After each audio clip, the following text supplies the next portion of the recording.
Hi, everybody. Good afternoon, right? All right, good afternoon, everyone. I hope you guys enjoyed a long holiday weekend. It's good to see everyone here. Today I'm joined by John Kirby, who is the National Security Council Coordinator for Strategic Communications. I got to get that right. And he's happy to take a few questions. I know there's been some news out there in his world, so Kirby, why don't you take it away? Thank you, Karine. Just a couple things at the top, everybody. I think you saw this morning that the administration announced important policy changes with respect to anti-personnel landmines. After conducting a comprehensive policy review, the United States is now joining the vast majority of countries around the world in committing to limit the use of anti-personnel landmines. The use of these weapons put more civilians at risk of being injured by unexploded mines, including children, long after the fighting has stopped, and the President believes strongly that we need to curtail their use worldwide. So this new commitment will align U.S. policy outside of the Korean Peninsula with the key requirements of the Ottawa Convention. That's the international treaty that prohibits the use, stockpiling, the production, and the transfer of these weapons. The United States is the world's single largest financial supporter of steps to mitigate the harmful consequences of landmines and explosive remnants of war all around the world. Since 1993, the United States has provided over $4.2 billion in aid to over 100 countries for conventional weapons destruction programs. And I'm happy to take questions on that a little bit later. The last thing I just want to open up with is, I think you know, the President is preparing for his next trip. This will be to Germany for the G7 and then on to Madrid for the NATO summit.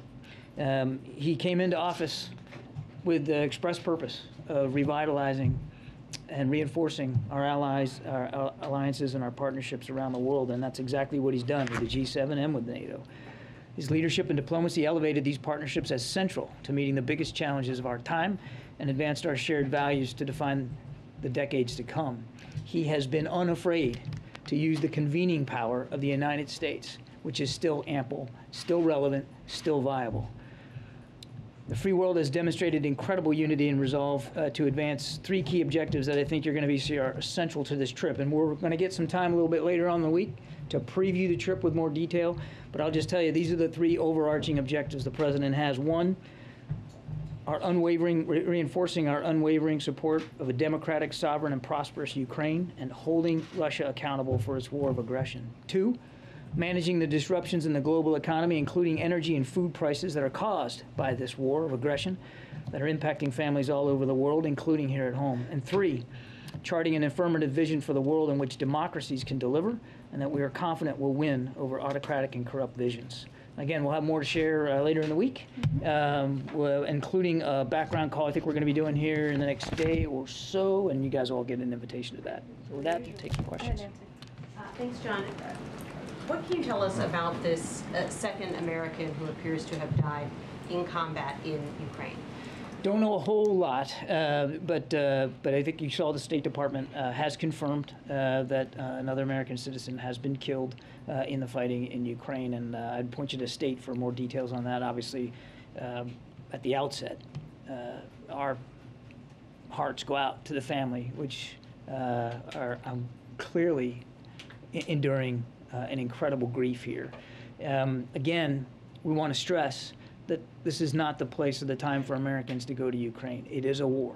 And if you want to help the people of Ukraine, there's a whole lot of other better options to do that than going and putting yourself in harm's way in the middle of that war. The President said yesterday that he speaks to Vladimir Zelensky 3 or 4 times a week. Is that accurate, or is that a bit of hyperbole? We only get a readout of their conversations once every couple of weeks. He speaks to Mr. Zelensky on a routine, regular basis. And I couldn't sit here and give you the exact count. This is the beginning of week 3 for me here. But he speaks to President Zelensky on a very routine, regular basis. And I would add, it's not just the President. The Department of Defense, the Department of State, the Secretary of State, Secretary of Defense speak with their counterparts, again, on a routine, regular basis. The Chairman of the Joint Chiefs, try this again using syllables. The Chairman of the Joint Chiefs of Staff talks to his counterpart regularly, too. And there's an awful lot, and I would go so far as to say almost daily, conversation with the Ukrainians at lower staff levels at both DOD and the Department of State. April? Hi, John. Hey, April. Two questions. Going back to Ukraine, could you talk about the implications of the grains issue that's heightening in Ukraine as the president of Ukraine talked to the AU about it, the African Union about it, and also the repercussions of what happened in Texas on a national security front when it comes to basically calling President Biden the acting president? So I'm going to come back to you on the second one because I'm not completely sure I understand the question. But on the first one, let me just do the grain one first. We've talked about this before. President Putin is, no kidding, weaponizing food. Let's just call it what it is. He's weaponizing food. He's got an essential blockade there in the Black Sea so that nothing can leave by sea, and that's, of course, how Ukraine has historically gotten its grain to markets. And so the president's working with leaders around the world to see if there's other overland ways we can do that. And he's exploring a range of options. He's keeping an open mind about how that would look. And there's lots of other of our partners, particularly in Europe, who also want to see that done. So there's a lot of work being done here. But as I said, I think the other day, last week, we know time is not on our side. I mean, this grain is a perishable commodity, so we want to get it out as fast as we can. Yeah. And on the second question, on the national security front, especially as we're seeing what's happening with the January 6th committee, what does it do on the national security front for Texas to make those strong statements about the 2020 election? I'm afraid I didn't see the comments. Can you elucidate? The Texas Republican platform, I think is what she's referring. No, I don't, thank you, no. They're rejecting the president. What's happening is they're saying the president is acting president. The state of Texas. Oh, I'm sorry. Okay, yeah, I did. I'm sorry. I can take that one too. But it's on the national security front. there's, okay. On the national security front. I mean, look, the president is the democratically elected commander-in-chief of this country. And the men and women who serve in uniform understand that. And with the exception of what looks like a small number of Texas legislatures, the American people recognize that. He has the authority, he has the power, he has the responsibility to defend this country. And the things that we're talking about today, whether it's landmine use or grain shipments or assisting Ukraine, is all about our national security. And the president is charged with preserving and maintaining that national security. And it, again, with the exception of a small number of folks there in Texas, the American people recognize that and understand that. John, what do you make of the Kremlin saying that the Americans captured in Ukraine aren't covered under the Geneva Convention protections for prisoners of war? Yeah, we've seen the comments by Mr. Peskov with respect to this, not ruling out certain protections. I would tell you a couple of things. One, we still are trying to learn more about these two individuals. Okay. Number two, it's appalling that a public official in Russia would even suggest the death penalty for two American citizens that were in Ukraine. We're going to continue to try to learn what we can here about this, and again, stay in touch as much as we can with the families. If you're not afforded protections under the Geneva Convention, what's the course of action that you're thinking about? I don't think it'd be useful for us to get into hypotheticals right now, Jackie. I mean, we got more homework here to do, but I do think it's important for us to make it clear, totally appalling, for even the suggestion that result could be the outcome here for these two individuals. Hey, thanks, Karine. John, the Chinese have imported a record amount of oil from Russia, and the trade between the two countries is growing. And what message do you have to the Chinese related to this? I think this is just a piece of China's willingness to continue to go along with Russia, and we're seeing this as yet another example of a growing collaboration between China and Russia with respect to Ukraine. We have, as we've said at the outset, called on China to be a responsible power here and to join the rest of the world in condemning what Russia has done in Ukraine and in enforcing sanctions against Russia for it. So it's just another example. And look, it's also another example of how global security really is interconnected. It's not just about security on the European continent.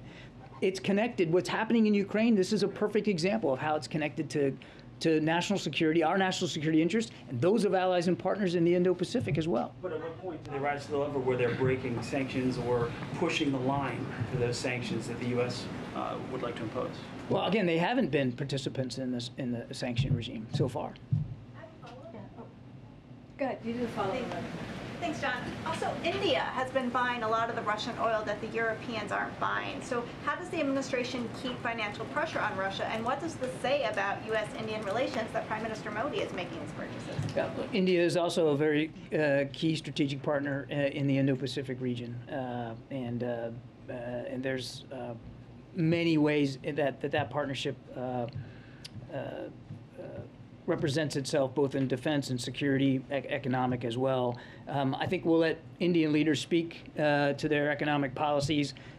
What I can just tell you is we value this bilateral relationship with India, and we continue to want, obviously, every country has to make their decisions for themselves. These are sovereign decisions, but we want as much pressure put internationally on Russia as possible.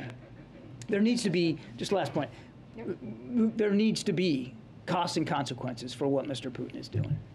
Anything will President Biden be asking G7 leaders to do next week to bring down the cost of energy and bring down the cost of food?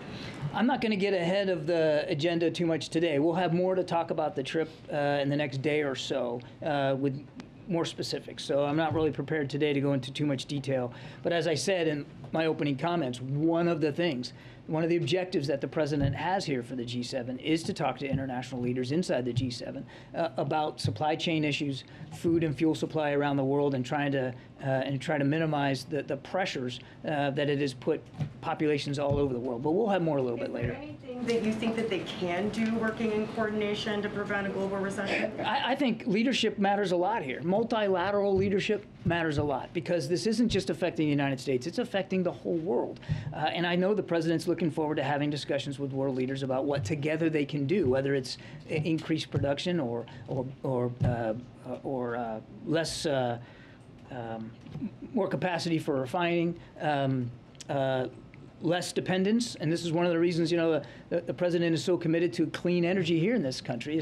That's one way of making us energy independent too. So advancing, it's also good for the climate. So there's an awful lot of cross-cutting objectives here. All right, just two more. Follow-up.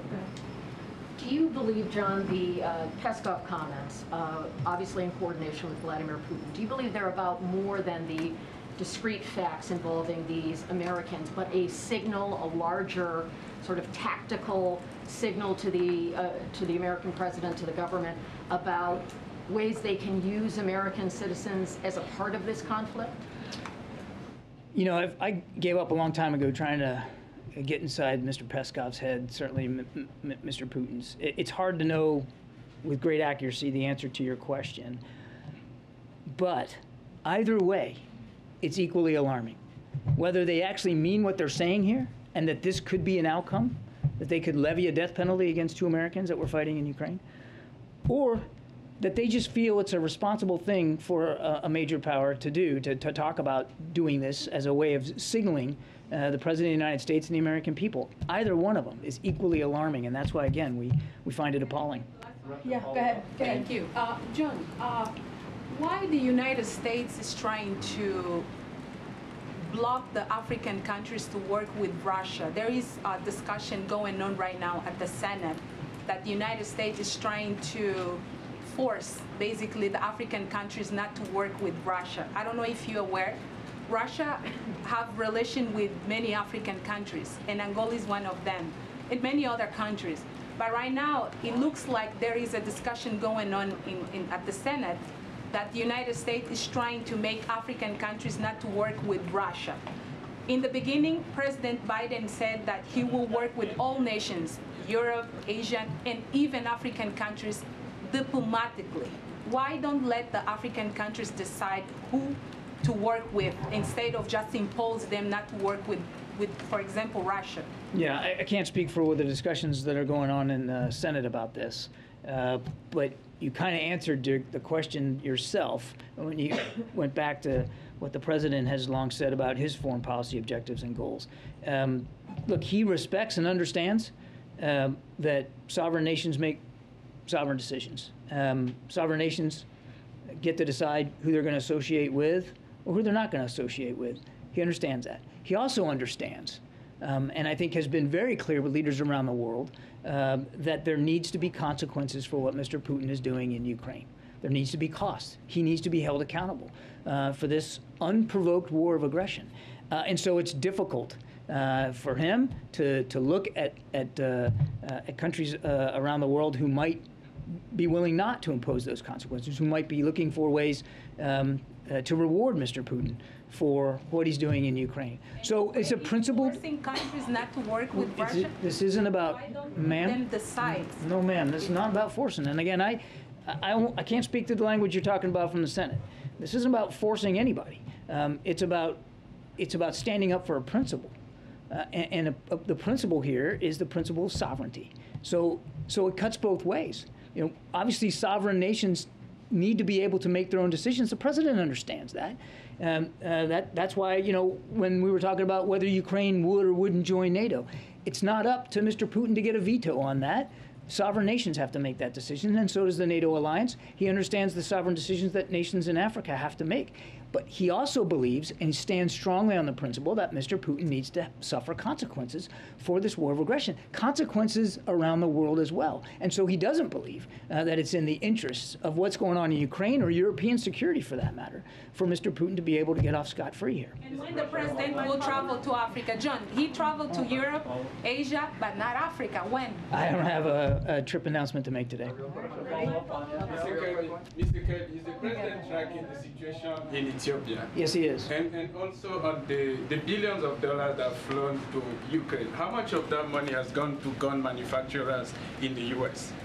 How much money has gone to? $40 billion. Are you talking about the money? The money that we are approved to Ukraine. How much of that money has gone to gun manufacturers here in the U.S.?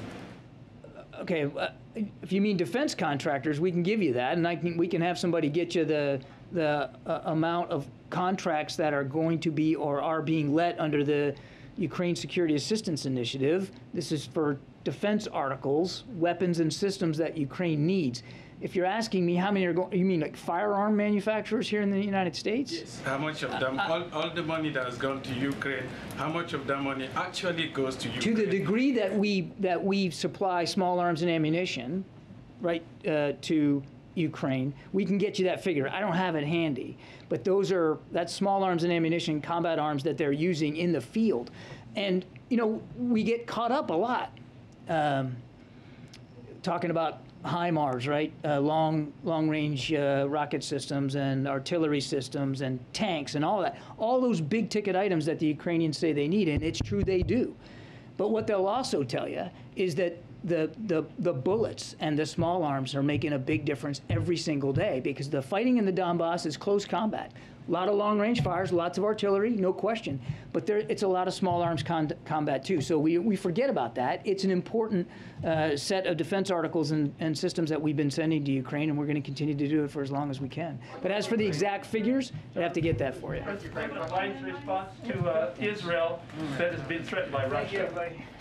Thank you. All right, thanks.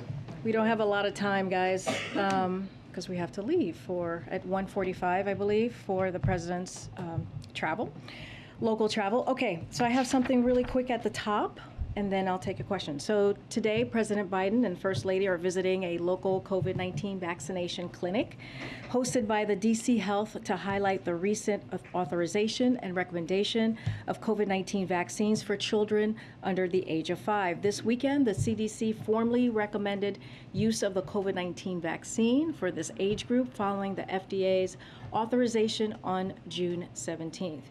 Marking a key milestone that ensures for the first time since the pandemic began that nearly every American can access protections from life-saving COVID-19 vaccines, including our youngest Americans aged 6 months and up. Following the visit, the president will deliver remarks at the White House on COVID-19 vaccines for children under 5 and the historic progress the country has made in fighting COVID-19 with safe, effective vaccines available virtually to all Americans. Go ahead, Josh. Thanks, Karine. Two subject areas, since I know we're going fast by 1:40. What data is President Biden looking at for the gas tax holiday, and is he expecting congressional support in state-level action? Well, take your second question first. As you know, the president said he's going to make a decision about this by the end of this week. The way we see it is there would be congressional action. Congress would need to take action. To your first question, the president's looking at an array of options to figure out how he's going to help give relief to the American public, especially as they are looking at gas prices at the pump. This is a #1 priority for the president. He's looking at an array of options. We don't have anything specific for you to share with you at this time. And then secondly, real fast, what is President Biden's reaction to Texas authorities saying the police response in Uvalde was an abject failure and that the gunman, in theory, could have been stopped within 3 minutes? You know, this is something that the president has talked about this very deeply. It is very the actions that we have seen and the reports that we have seen is deeply concerning. The president has said that. As you know, DOJ is doing a review. We're going to leave it to their findings and their review before we'll say anything more. But it is deeply disturbing to hear the reports on what happened on the ground on that day. Okay.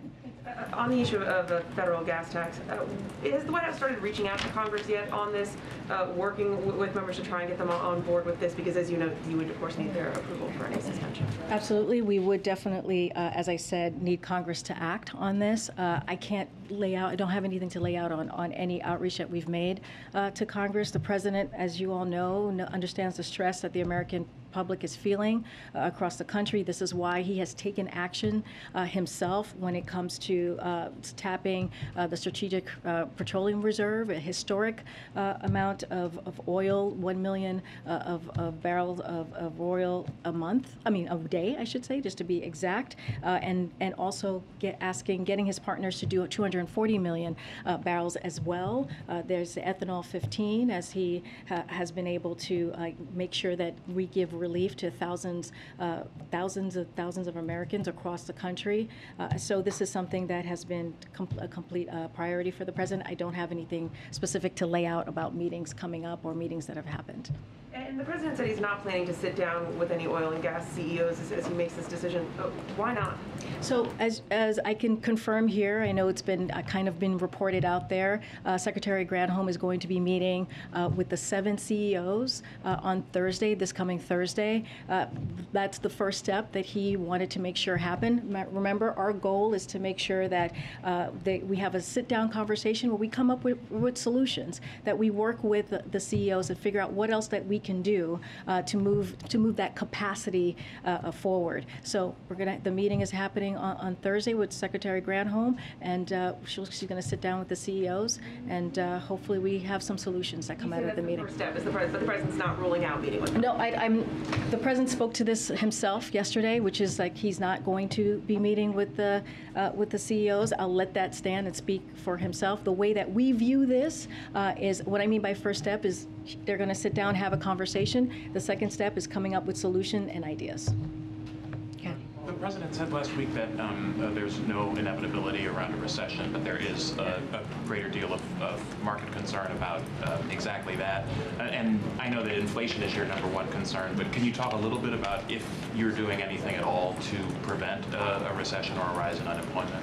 So the way that we see this, and you've heard us talk about this, that we're in a moment of transition. We have seen we are in a unique situation with the historical gains with our economy. The way that we see it is unemployment rate has held steady at 3.6, which is also near historic lows. Business investment remains strong. Household balance sheets remain strong. There was an analysis that came out recently that showed middle-class Americans had an additional $10,000 in savings then before the pandemic. Another analysis found that all income groups had higher checking account balances at the the end of March than they had pre-pandemic. So we see that the strengths that our economic strength that we have seen from this past year, from the action that the president has taken with the American Rescue Plan, with what we have seen with the historical gains, that is going to help us deal with a recession. Right now, we don't see a recession. Right now, we're not in a recession right now. Right now, we're in a transition where we are going to go into a place of stable and steady growth, and that's going to be that's going to be our focus. And just one more. AAA was out with a report today saying that there's going to be a record number of people driving for the 4th of July holiday, and I'm wondering what that tells you about whether inflation is in fact the top concern for the American people, and whether there's a role for conservation to play given the extreme demands on energy supplies right now. Well, say a little bit more. You're saying Americans are happy, it would seem, to go out I see what you're and saying. to pay as much money as gas costs to go on vacation and do all of the things that they would normally do. In fact, more so than in the past. So what do you think about that? And do you think it's appropriate given the constraints on energy supplies globally? Right I mean, look, Americans are going to do what they feel is right for themselves and for their family. That's not something for us to make a judgment on. I think what we're seeing right now is, we've been in a pandemic for some time, and I think Americans are feeling as if this summer it's time to get out and go visit families, and I think that's a reaction that we're seeing there. But I have to say, a lot of that is thankful to the president and the work that he has done to make sure that more than 220 million people are fully vaccinated. That matters. Today he's going to visit a COVID health center where we are going to be able to vaccinate our youngest among us, which is the 0 to 5. That's about 18 million young people, which is a lot of that work is due because of what the president has been able to do, and the American Rescue Plan, and the vaccination strategy that he put forward the moment that he walked into this administration. Look, it's not for me to say what Americans can do or can't do, but I do think this is kind of the pendulum swinging as more people are vaccinated and more folks are feeling more comfortable and more safe to get out there. Okay? And I'll go to the back in a second. Go ahead. Thanks, Karine. What kind of visibility does the administration have into the, quote, logistical error that prevented Brittany Griner, who's being held in Russia, from speaking by phone with her wife? And how is a mistake like that acceptable given kind of the stakes at this moment? So this was an unfortunate mistake. And the Department of State is working to rectify this as quickly as possible. From what I understand, there is a phone interview has been scheduled. I'm not going to speak to when. That is up to Brittany Griner's partner to decide, her wife to decide if they want to make that public. Anything else, I would defer you to the State Department. And does Brittany Griner's wife talked about meeting with the president, or her desire to meet with the president? Is that something that's on the table or an option at this point? I don't have anything to share about, we don't have anything to share about a potential phone conversation or meeting. What I can say is that the State Department has been in regular touch with Mrs. Griner. She's also spoken to Secretary Blinken, which we have mentioned before. This is certainly any American that is held abroad is a priority for this president. We've spoken to that, and we will do everything that we can to bring them home. I'm going to go to the right. Roe v. Wade. Hold on a second. I'm trying to go to somebody. I haven't gone yet. Go ahead. Thanks, Karine. So in these deliberations about the gas tax, does the president have concerns about, what are his concerns about endorsing such an idea? Endorsing gas tax? Congressional action on a gas tax holiday. Are there concerns that he has about doing that? I mean, the president has been very clear in making sure that he does everything that he can to alleviate the pain that American families are feeling when it comes to gas prices. He said all options are on the table. He has not. He said himself, just to reiterate what he said yesterday, he has not made a decision on this. He'll have something more by the end of the week. But this is about making sure that we deliver for the American people as it relates to gases, as it relates to increase in cost cost. And so, we have said this from day one, all options are on the table. What are the drawbacks that he sees? And does he think an endorsement could help Republicans get on board if it requires? What I'm saying is I'm not going to get ahead of the president right now. He has not. We have not laid out this decision. Once we have, I'm happy to have that conversation right here or in my office, however you wish. But right now, all options are on the table. He's going to do everything that he can to make sure he relieves some pain and some pressure that the Americans are feeling at the pump. Question about Jean-Pierre, please. Oh my gosh. Okay. Go ahead. Does the president have any thoughts on the Colombian elections this weekend, and does he have any plans to speak to the president-elect? I don't have any calls to read out to you at this time. The United States congratulates the people of Colombia on a free and fair election. The president looks forward to working with President-elect Petro and to advance the U.S.-Colombia relationship and tackle key issues together, including climate change, building more fair and resilient economies, security, and more. I don't have a call to read out at this point or to announce at this point. When it comes to the federal gas tax, former President Obama has called it a gimmick back when it was being considered during his administration. A number of Republican and Democratic congressional leaders over the years have said the same thing. It saves people a couple of dollars when they fill up, but it decimates the highway trust fund. Why is it suddenly on the table for this president when it seemed like it was an idea that the White House had sort of set to the side for months? Well, the president has always said all options are on the table. This is one of those options. He was asked a question yesterday and he answered it. I don't want to get ahead of the president. We don't have anything to announce at this time. Once we do, we will, and be happy to answer all the questions around that decision once and if he makes that decision. But again, he has said, he has been very clear, he wants to make sure that he is, dealing with what the Americans are facing at the pump, which is high prices due to inflation, due to part of it is the pandemic, part of it is Putin's war on Ukraine and the Putin's tax hike. So he wants to do everything that he can to make sure that we are answering those calls of trying to lower the cost. Thanks. Yeah. Okay, that's it. Well, thank you guys. Well, I actually have to go with him today, so I can't stay. But I'll take one more question. I'll take a question. Phil, I know you had you had a question. No? Oh, you're passing. You're passing. Okay. Okay, go ahead.